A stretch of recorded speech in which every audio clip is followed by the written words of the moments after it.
জি, আসসালামু আলাইকুম এভরিওয়ান। আমাদের সাথে কি আফসানা আছেন অফিসের? অফিস থেকে?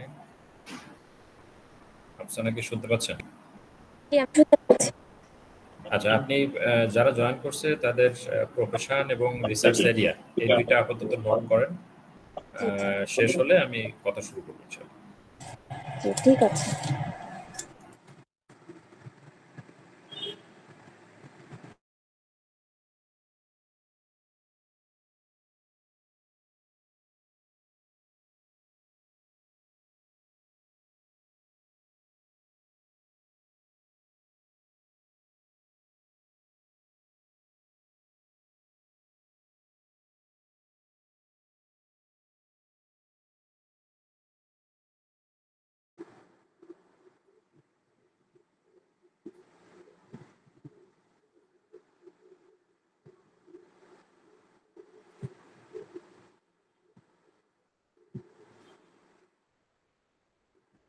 স্যার, কি কি আজ করতে হবে?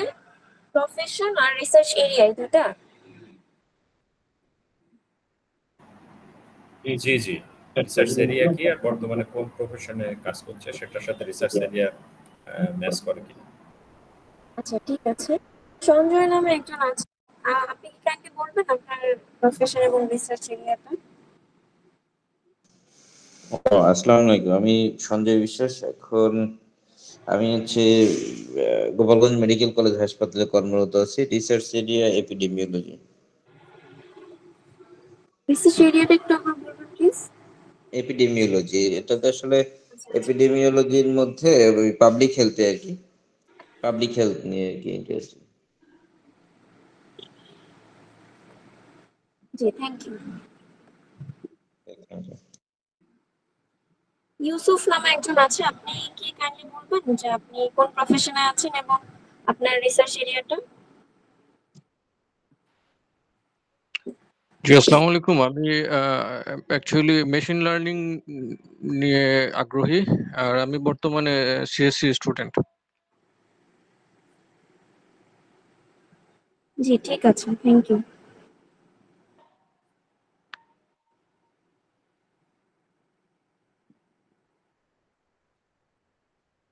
আনাম নামে একজন আছেন। আপনি কাইন্ডলি একটু বলবেন আপনার প্রফেশন এবং রিসার্চ এরিয়াটা?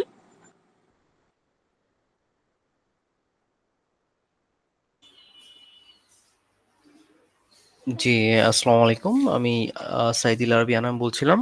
আমি এনভায়রনমেন্ট সায়েন্স নিয়ে রিসার্চ এরিয়াতে জয়েন হতে চাচ্ছিলাম এবং বর্তমানে আ জি, বাইরে একটা ইউকে বেসড কোম্পানিতে আছি আর বর্তমানে।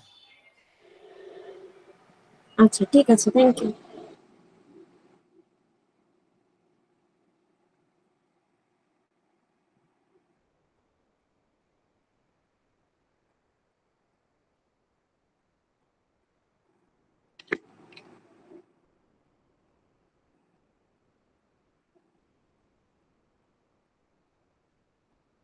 মুস্তাফিজ শাওন, আপনি কাইন্ডলি একটু বলবেন আপনার প্রফেশন এবং রিসার্চ এরিয়াটা?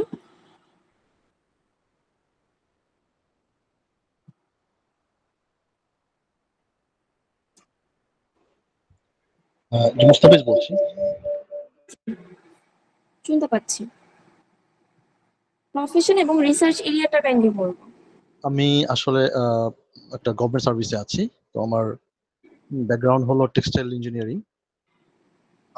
আমার ব্যাকগ্রাউন্ডের সাথে যায় হচ্ছে material science, industrial engineering, nano technology, এই ধরনের এরিয়ার সাথে যায় মোটামুটি।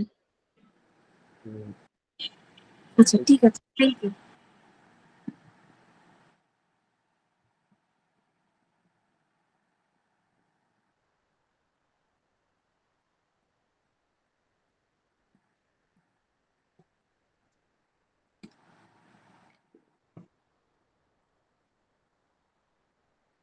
মুস্তাফিজ শাওন, আপনি কি কাইন্ডলি একটু বলবেন যে আপনি অথর নাকি কো-অথর হিসেবে জয়েন করতে চাচ্ছেন?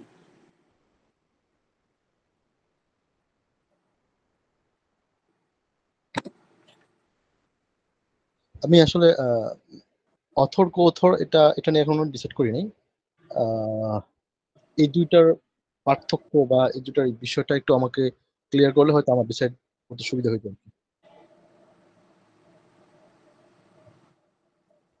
আচ্ছা ঠিক আছে, এটা নিয়ে তাহলে জানিয়ে দেওয়া হবে আপনাকে।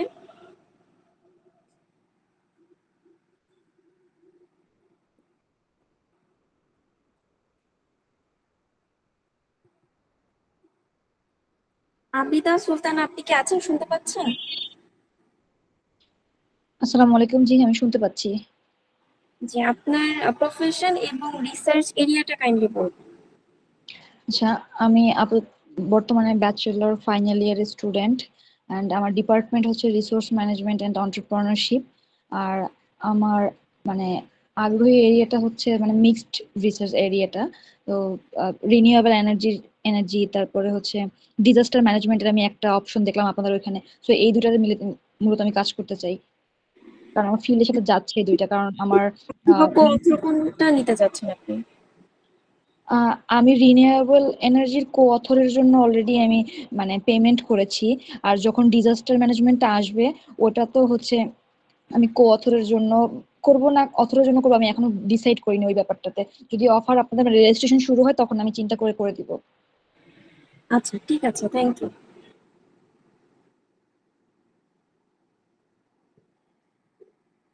অর্পণ, আপনি কি শুনতে পাচ্ছেন? অর্পণ নামে একজনকে দেখতে পাচ্ছি। আপনি কাইন্ডলি আপনার প্রফেশন এবং রিসার্চ এরিয়াটা বলবেন। হ্যাঁ, ওয়ালাইকুম আসসালাম। কথা যেই শোনা যাচ্ছে নামে আমার? আপনি ফর্মটা ফিল আপ করেছেন ওই নামটা কাইন্ডলি বলবেন। হ্যাঁ, আমার নাম অর্পণ চৌধুরী। অর্পণ চৌধুরী। জি। হ্যাঁ, আমি কারেন্টলি হচ্ছে আন্ডার গ্রাজুয়েট স্টুডেন্ট অ্যান্ড আমার শেষ হয়ে গিয়েছে। অ্যান্ড আমার রিসার্চ ইন্টারেস্ট হচ্ছে machine learning and artificial intelligence.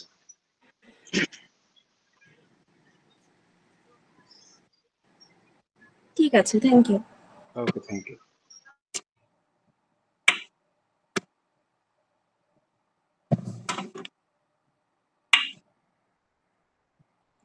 আজিম নামে একজনকে দেখতে পাচ্ছি। আপনি কাইন্ডলি আপনার ফুল নেম, যেটা দিয়ে আপনি ফিল করেছিলেন সেই নামটা এবং রিসার্চ জি ব্যাকগ্রাউন্ড, প্রফেশন। জি হ্যাঁ, আসসালামু আলাইকুম। আমি মোহাম্মদ আশরাফুল আজিম। আমার সাবজেক্ট হলো স্ট্যাটিস্টিক্স। আমি সার্ভিস হোল্ডার, আমি টিচিং এ আছি। আমার ইন্টারেস্ট হলো সোশ্যাল সায়েন্সের, গত সপ্তাহে বলেছিলাম। এটা আপনার রিসার্চ এরিয়া? সরি। রিসার্চ এরিয়াটা কি সোশ্যাল সায়েন্স ব্যাকগ্রাউন্ডের হবে? হ্যাঁ, সোশ্যাল সায়েন্স রিলেটেড যেটা, সেটা ফোর্থ কো অথর হিসেবে আমি এখানের মধ্যে রেজিস্ট্রেশন করেছি। আচ্ছা, মোহাম্মদ আশরাফুল আজিম। হ্যাঁ জি।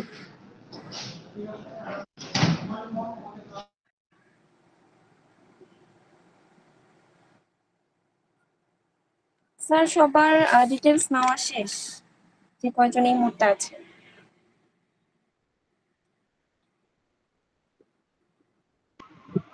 হ্যালো, আমি এখনো বলিনি, মাত্র জয়েন করলাম তো। আচ্ছা, আপনার নামটা একটু কাইন্ডলি বলবেন, যে নামে রেজিস্ট্রেশন করেছেন সেই নামটা বলবেন। জি, আমার নাম সুহালা শেহরিন। আমি শুনতে এমবিবিএস পাচ্ছি পাস না। করেছি। আমার নাম সুহালা শেহরিন। শুনতে পাচ্ছেন? হ্যালো। জি জি, শুনতে পাচ্ছি। আপনার রিসার্চ এরিয়া এবং প্রফেশনটা বলবেন। জি, আমি হচ্ছে মেডিকেল অফিসার হিসেবে কাজ করছি। আর আমার হচ্ছে রিসার্চ এরিয়া ইন্টারেস্ট হচ্ছে হেলথ অ্যান্ড সাইকোলজি আর হচ্ছে পাবলিক হেলথ। আচ্ছা ঠিক আছে। রেজিস্ট্রেশন করে আমি কো অথর রেজিস্ট্রেশন করেছি। ঠিক আছে, থ্যাংক ইউ।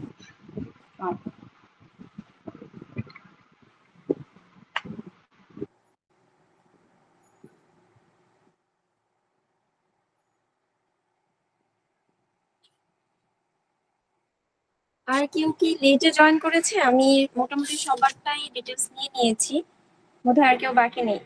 স্যার, আমার সবার ডিটেলস নেওয়া শেষ। সরি টু ইন্টারাপ্ট, আসলে আমারটা মনে হয় বাদ পড়েছে, তাই আপনাকে একটু আটকালাম এই জায়গাতে। আচ্ছা, আপনার নামটা একটু কাইন্ডলি বলবেন। আচ্ছা, আমার নাম হচ্ছে শেখ শারমিন। আমি হচ্ছে প্রফেশন ডক্টর। এখন ইউকেতে একটা হসপিটালে আমি হচ্ছে মেডিসিন ডিপার্টমেন্টে আছি। আমার রিসার্চে আমি এখানে হচ্ছে কো অথর হিসেবে রেজিস্ট্রেশন করেছিলাম। যে কোনো আপনার পাবলিক হেলথ বা মেডিসিন রিলেটেড যে কোনো ধরনের যদি হচ্ছে রিসার্চ গুলাতে আসলে আমি খুব ইন্টারেস্টেড। আচ্ছা, ঠিক আছে। যে আমিও বাকি আছি, যদি আমি মাত্র জয়েন করেছি। আচ্ছা, নামটা আমি রেজিস্ট্রেশন করেছি, সেই নামটা, প্রফেশন এবং রিসার্চ এরিয়াটা বলুন। আচ্ছা, আমার নাম হচ্ছে বায়েজিদ খান। আমি পেশায় একজন শিক্ষক। আর আমি মূলত আমার social science and gender studies যে ডোমেইন এরিয়া আছে ওটার উপর কাজ করতে চাই। আর আমি কো-অথর হিসেবে রেজিস্ট্রেশন করেছি। আচ্ছা, ঠিক আছে। জি, থ্যাংক ইউ। আর কাউকে কি জিজ্ঞেস করতে স্কিপ করেছি? এরকম কেউ কি আর বাদ আছেন? জি আপু, আমি আছি। আমার রেজিস্ট্রেশন করার নাম হচ্ছে তৌফিকুল আনাম। আমি বিএসসি শেষ করেছি 22-তে। এখন প্রাইভেট কোম্পানিতে আছি বিজনেস অ্যানালিস্ট হিসেবে। আর আমার ইন্টারেস্ট হচ্ছে আইওটি অথবা এআই এর উপরে রিসার্চ করা। রিসার্চ এরিয়াটা আবার একটু কাইন্ডলি বলবেন। ইন্টারনেট অফ থিংস অথবা এআই রিলেটেড। আচ্ছা, আপনি অথর অথবা কো অথর হিসেবে রেজিস্ট্রেশন করেছিলেন, জানাবেন। কো অথর হিসেবে। Thank you.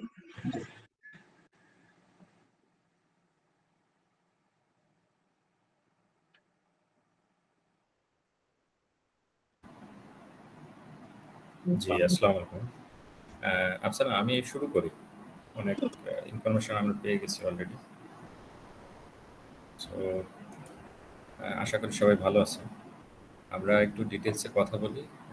অনেকের অনেকগুলো কোশ্চেন আছে আমি জানি, যারা নতুন জয়েন করেছেন, আগের মিটিংগুলোতে ছিলেন না, তাদের কোশ্চেন আমি আশা করি ক্লিয়ার হয়ে যাবে মিটিংয়ের লাস্টে। তারপরেও যদি কারোর কিছু কোশ্চেন থাকে সেগুলো আমরা ইনশাল্লাহ ট্রাই করব মিটিংয়ের পরে কোশ্চেন নিয়ে সেটা নিয়ে কথা বলতে। আচ্ছা, সো এখনো অনেকেই জয়েন করছে। যাই হোক, আমরা কথা শুরু করি। আপনারা সবাই ইনশাল্লাহ শুনতে পাচ্ছেন?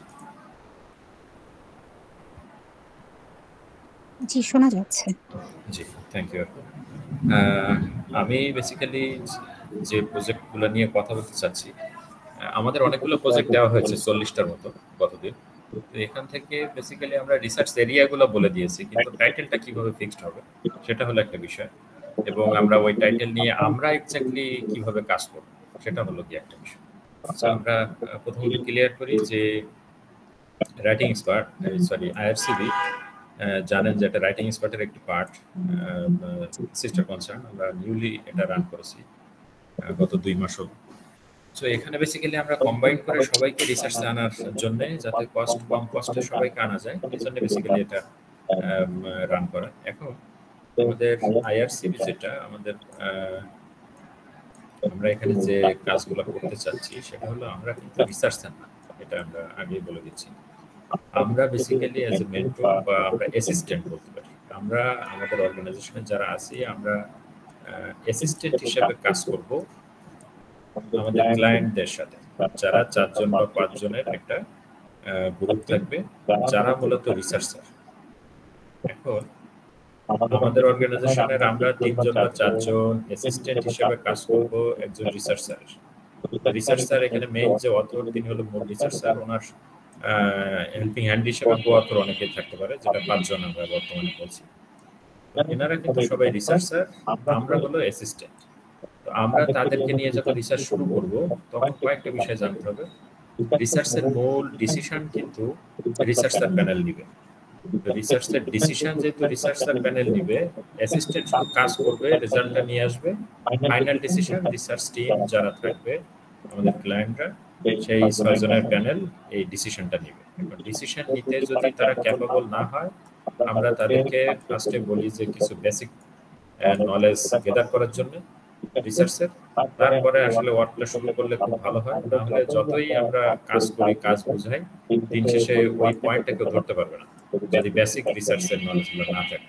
তো এখানে দেখা যাবে যে 5 জনের টিমের মধ্যে হয়তোবা 2 জন খুব ভালো জানে, রিসার্চ প্রিভিয়াসলি করেছে, আর 3 জন দেখা যাবে যে মোটামুটি রিসার্চের বেসিক নলেজও নাই। তো তাদেরকে ওই ক্ষেত্রে সমস্যা যেটা হয়ে যাচ্ছে, আমরা দেখতে পাচ্ছি যে আমরা এটা যখন বুঝাই দিচ্ছি প্রত্যেক মাসে কাজ শেষ করে আমরা যে পার্টটুকু যখন বুঝাই দিই, তখন দেখা যায় যে অনেকে বুঝতে পারে না। এটার মূল কারণ হচ্ছে রিসার্চের প্রিভিয়াস যে নলেজ, বেসিক নলেজগুলো না থাকার কারণে।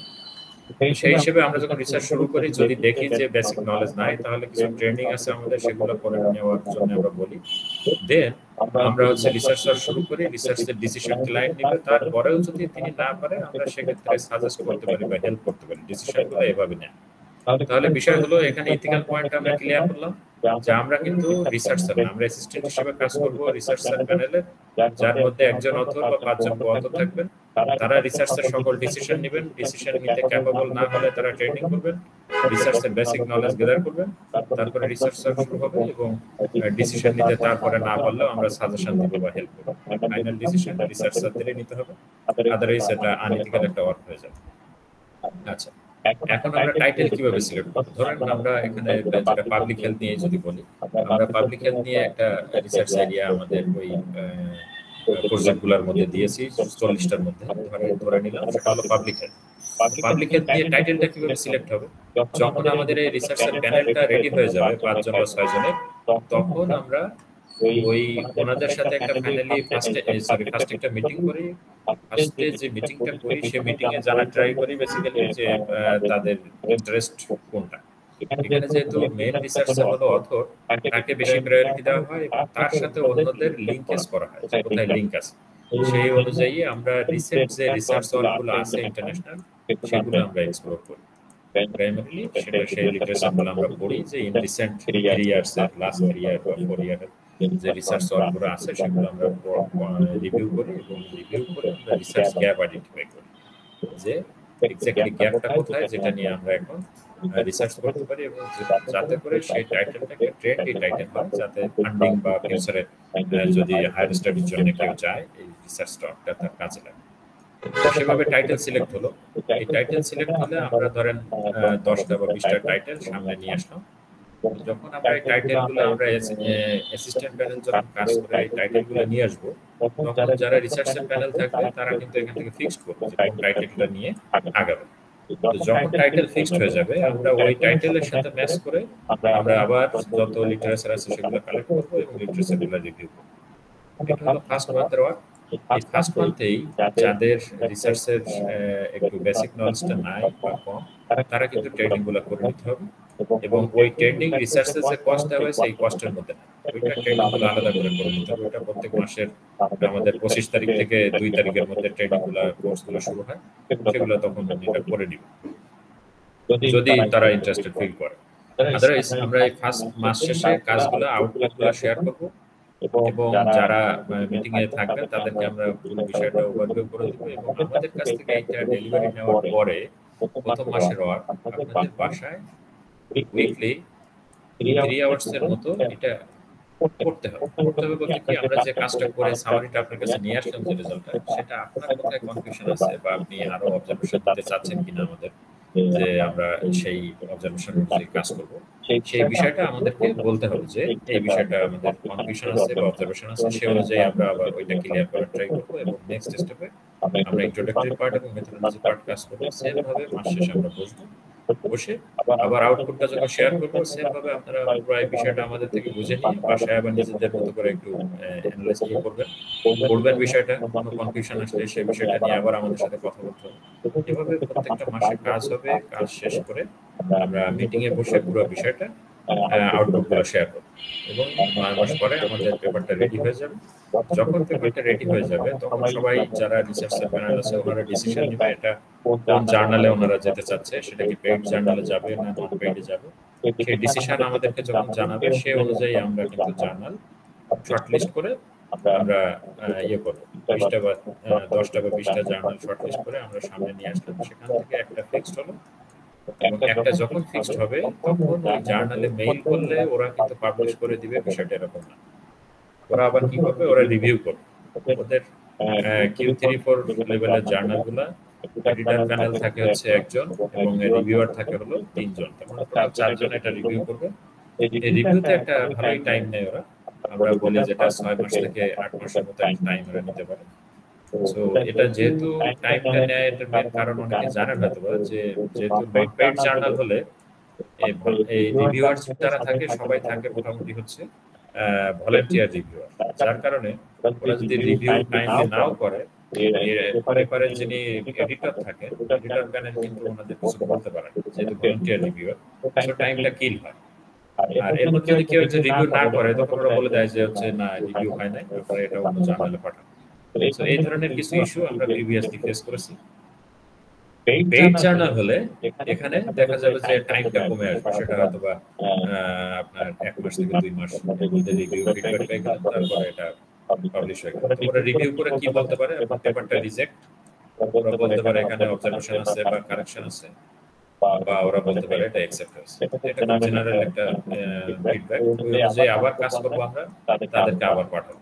সো এটা মোটামুটি দেখা যাবে যে 1 বার বা 2 বার বা 3 বার পর্যন্ত হতে পারে। সো অনুযায়ী কাজ করতে হবে, তাদের পাঠাতে হবে, তারা রিভিউ যখন পছন্দ হবে তারা তখন সেটা পাবলিশ করবে। So end of the day আমাদের টিম আপনাদের সাথে থাকবে, এনগেজ থাকবে। এখানে একটা এগ্রিমেন্ট হবে। এগ্রিমেন্টে যে বিষয়টা আমরা ক্লিয়ার করব যে আমরা বেসিক্যালি অর্গানাইজেশন হিসেবে আপনাদের সাথে অ্যাসিস্ট্যান্ট হিসেবে ছিলাম, এখানে রিসার্চার ছিলেন আপনারা, এবং অ্যাসিস্ট্যান্ট হিসেবে কারা ছিল এবং আপনার রিসার্চার হিসেবে কারা ছিল সেই বিষয়গুলো সবারই সাইন সিগনেচার হবে। এবং ইথিক্যাল পয়েন্ট ক্লিয়ার না করলে পরে দেখা যাবে ক্লেম যদি করে এটা একটা রেডিমেড প্রজেক্ট ছিল, তাহলে এই প্রজেক্ট নিয়ে আসলে আপনার কোনো জায়গায় সাবমিট করতে পারবেন। তো এই বিষয়টা আমরা ক্লিয়ার করে নেব আগে। আর এখানে একটা হোয়াটসঅ্যাপ গ্রুপ হবে যেখানে আমরা সবাই থাকবো, সো 1 to 1 এখানে কমিউনিকেশন হবে। কারণ কোনো প্রবলেম বা অবজারভেশন সেই অনুযায়ী হোয়াটসঅ্যাপে দিলে আমরা সেই অনুযায়ী নেক্সট স্টেপে অ্যানসার করব। জি, এই হলো মোটামুটি সিনারিও। এখন আমরা কিছু কোশ্চেন নিতে চাচ্ছি, কারো কোনো কোশ্চেন আছে কি?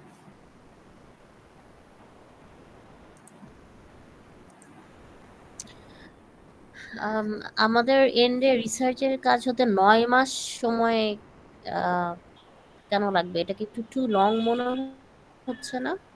হ্যাঁ, এটা মানে যদি আপনি বিষয়টা যদি আমরা নিজেরা করি, ধরেন আমি একজন আমার রিসার্চ যদি করি, Q4 লেভেলের একটা পেপার রেডি করতে ম্যাক্সিমাম আমার হয়তোবা 3 সপ্তাহ লাগবে।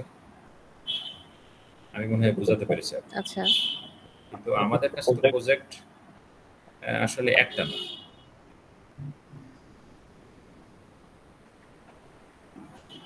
আমার মনে হয় আপনি ক্লিয়ার।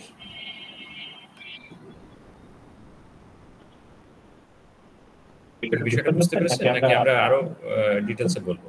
না মানে আমি বুঝলাম না 9 মাসের মানে আপনি বলছেন যে যারা অথর অথবা অথর হিসেবে আসবেন ওনারা অত এক্সপেরিয়েন্সড না, এই কারণে ওনাদের সময় বেশি লাগবে, সেরকম কিছু কি বলছেন? না, আমাদের মাসে প্রজেক্ট হবে 30 থেকে 40টা, ঠিক আছে?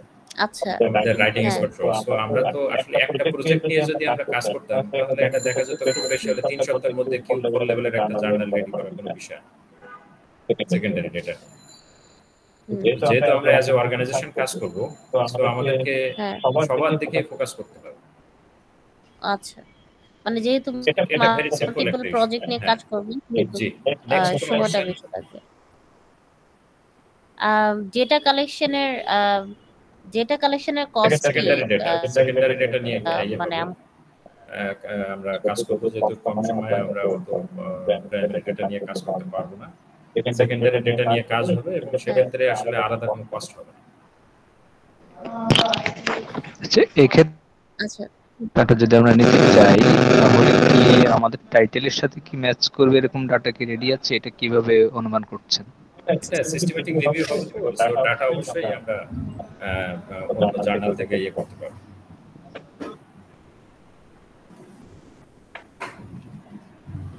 সরি আহসান আপু, আমি আপনার কথা মাঝে ইন্টারাপ্ট করলাম।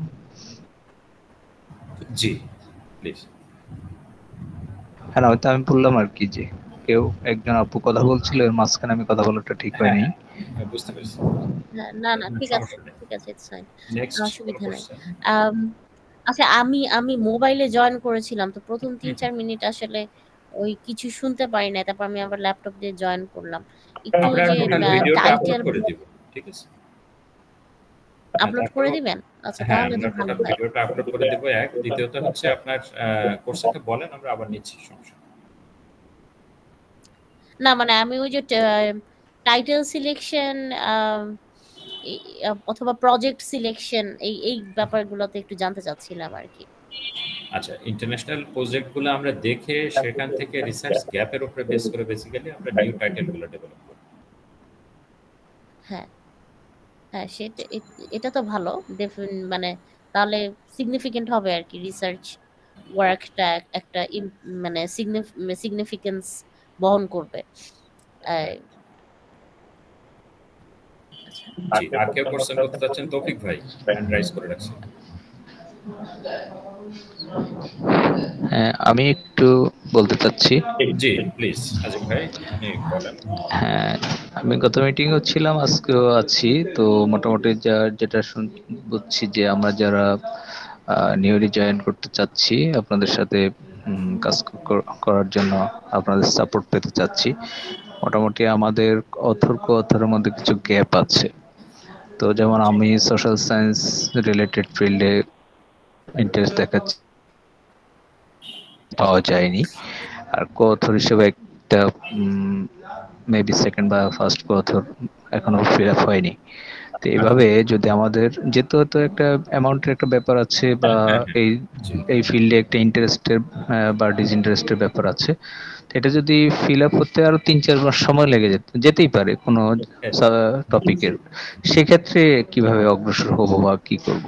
যেমন আমি ফোর্থ কোথর হিসেবে যেটা আপনাদের 5000 টাকা আপনাদের একটা ইয়ে ছিল, এটা আমি পুরোটা দিয়েই ইয়ে করছি। দেখা যায় 4 মাসে কোনো ইয়ে পাওয়া গেল না, অথর পাওয়া গেল না, সেক্ষেত্রে কি করা? আচ্ছা, আমরা এখানে যেটা করব সেটা হলো আমরা যদি কো-অথর গুলোও ফিক্সড হয়ে যায়, অথর তো একটা বড় অ্যামাউন্ট, ওইটা অনেক সময় দেখা যায় পাওয়া যায় না। বাট কো-অথর গুলো যদি ফিক্সড হয়ে যায় আমরা প্রজেক্টটা রান করে দিই নরমালি। আর যদি দেখি যে কো-অথরই ফিক্সড হচ্ছে না, একটা 5 জন কো-অথরের জায়গায় 2 জন হয়ে আছে, সেক্ষেত্রে আমরা ম্যাক্সিমাম 60 ডেজ 60 দিনের মধ্যে আমরা আবার এটা 60 দিন পরে এটা হচ্ছে রিফান্ড করে দিই। আচ্ছা আচ্ছা, আমরা বলি যে আপনারা হয়তো বা আরেকটু ওয়েট করেন, প্রজেক্টে কেউ আসলে আপনি তখন আবার জয়েন করুন। আচ্ছা, আমরা মোটামুটি 3 জন দেখছি সোশ্যাল সায়েন্সে আছি। আচ্ছা, তো আমরা আশা করতে পারছি যে হয়তো হয়ে যাবে না? হ্যাঁ, আমরাও আশা করতেছি, কারণ সোশ্যাল সায়েন্সের আসলে ডিমান্ড বেশি, তো হয়ে যাবে। আচ্ছা, আমি তো সাবজেক্ট হলো স্ট্যাটিস্টিক্স, আমি সোশ্যাল সায়েন্সে ইন্টারেস্ট দেখাচ্ছি। যেহেতু আমি টিচিং এ আছি, এডুকেশন বেসড কোনো কিছু হলো আমি যে কোনো একটাই আর কি, কিন্তু আপনাদের এডুকেশন বেসড কোনো টপিক দেখিনি, সেই জন্য সোশ্যাল সায়েন্সটাকে আমি প্রিপেয়ার করছি।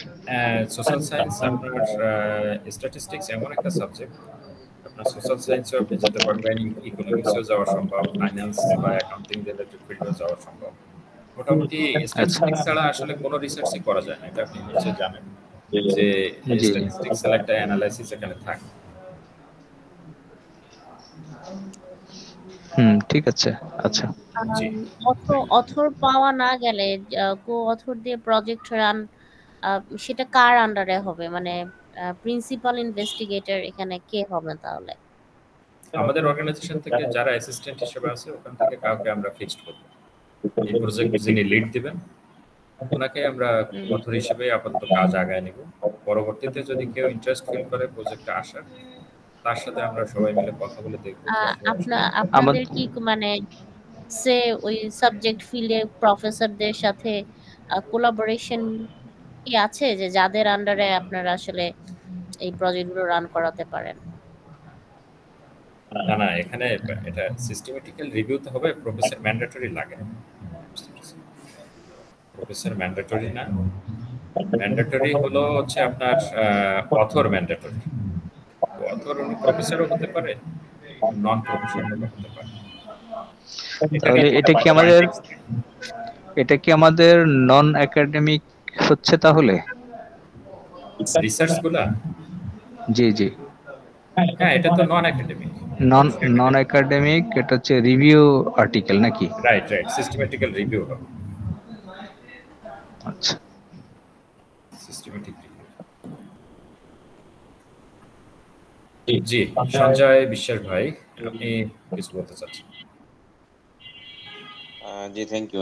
আসলে আমি রেজিস্ট্রেশন করেছি অথর হিসেবে পাবলিক হেলথে, আসলে মানে যখন পোস্ট দেওয়া হয়েছিল এই বিষয়টা ক্লিয়ার করা হয় নাই যে এটা মেটা অ্যানালাইসিস বা রিভিউ আর্টিকেল হবে, এখন সেকেন্ডারি ডেটা নিয়ে কাজ করা হবে।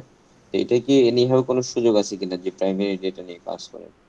না, প্রাইমারি ডেটা নিয়ে আসলে বেসিক্যালি আমরা এটা ক্লিয়ার করে নাই কেন, কারণ গত মিটিং পর্যন্ত আমরা চেয়েছিলাম যে প্রাইমারি ডেটা নিয়ে কাজ করা যায় কিনা, কিন্তু বিষয় হলো প্রাইমারি ডেটা নিয়ে কাজ করতে গেলে ডেটা কালেকশনের যে কস্ট সেটা অনেকেই বহন করতে চায় না। এক, দ্বিতীয়ত আপনি যেহেতু মেডিকেল ফিল্ডে আছেন হয়তো আপনার কাছে ডেটা আছে, ডেটার অ্যাভেলেবিলিটি যদি থাকে কারোর কাছে তাহলে প্রাইমারি নিয়ে কাজ করার কোনো সমস্যা নেই। এখানে যে সিস্টেমেটিক রিভিউই হবে এটা বিষয় না।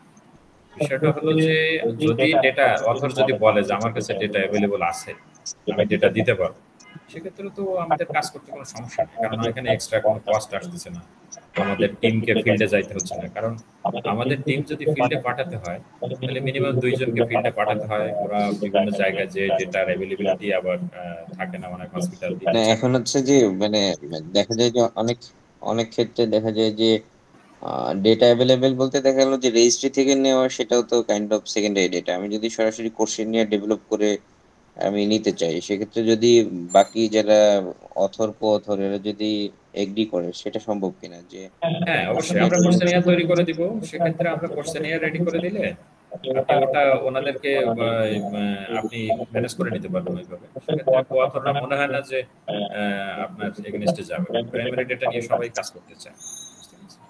শুধু এখানে একটা বিষয় হলো ঠিক আছে, টাইম। তাহলে আমরা আমরা ঠিক আছে আমাদের টিম থেকে যদি কোলাবোরেট করে পারি আমরা আরেকটা বিষয় এখানে আরেকটা জিনিস থাকবে, সেটা হলো যে আচ্ছা ঠিক আছে আমি ওই টিমের সাথে কথা বলে নেবো, কারণ হচ্ছে এথিক্যাল যে একটা কনসিডারেশনের ইস্যু থাকবে সেটা আসলে বাইপাস করা যাবে কিনা বা কোন ধরনের, আচ্ছা সেটা টিমের সাথে হয়তো কথা বলে নেওয়া যাবে যে হ্যাঁ টিমের সাথে কথা বলে নেওয়া যাবে। ওক্ষেত্রে দেখা যাবে যদি প্রাইমারি ডেটা নিয়ে আসেন তখন আমরা যেটা বলবো যে আপনার পরিচিত কোনো প্রফেসর আছে কিনা, উনি জাস্ট একটা এথিক্যাল ইয়ে দিলেই মেডিকেল টিম বলে দিবে বিষয়টা। আচ্ছা ঠিক আছে ওকে থ্যাংক ইউ। জি আর কেউ কি কোনো কোশ্চেন করতে চাচ্ছেন? আজকে অনেকেই জয়েন করছে আলহামদুলিল্লাহ। কোশ্চেন থাকলে আমরা অ্যানসার করি।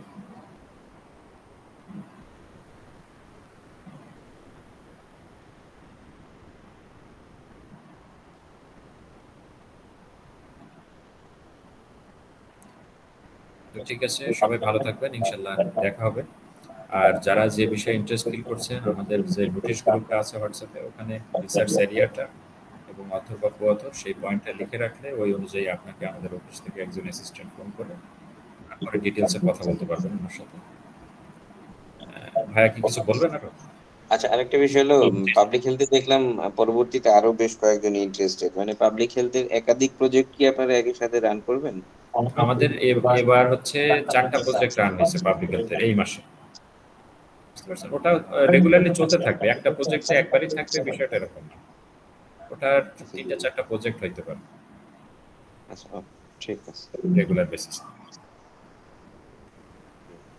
জি আবিদা আপু এই কিছু বলতে চাচ্ছি। একটা প্রশ্ন ছিল, আমি দেখলাম আপনাদের গ্রুপে যে environmental science and disaster management নিয়ে আপনাদের আপকামিং একটা প্রজেক্ট আসবে, ওটার রেজিস্ট্রেশন কবে নাগাদ শুরু হতে পারে?